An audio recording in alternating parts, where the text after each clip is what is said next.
Meet Skids and Mudflap from Transformers Revenge of the Fallen. Making their big screen debut back in 2009, Skids and Mudflap turn into this rust bucket ice cream truck. That's right, these two bots each form one half of a vehicle mode, making this a pretty unique combiner. This specific version was part of the Shanghai Showdown 2-pack that was exclusive to ToysRUs. This vehicle mode features this pink and white color scheme with a bunch of these rust patches sprinkled throughout the paint job, with it even being included around the rims of the wheels. Also included were a variety of stickers that you could place on the vehicle mode, adding even more personality to the figure.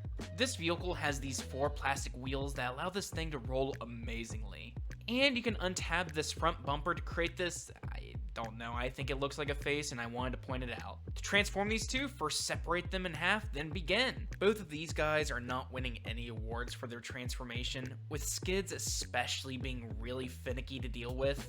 But what you eventually get are both of these guys and their robot modes. And starting off with Skids, this guy is odd. He has these sort of gremlin proportions with these super lanky arms. Articulation is okay. You can get him into a few poses, but nothing special. Mudflap on the flip side has these giant stompers.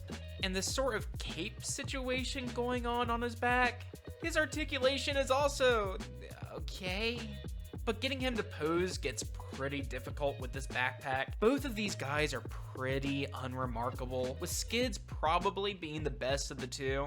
They do still have that sort of asymmetry thing going on, with each of them having one big hand and one small hand, as well as them being on separate sides of their bodies opposite to each other. Overall, I wouldn't call these robot modes bad, but definitely underwhelming. But for me, is the fact that these two robots turn into an ice cream truck that sells this figure.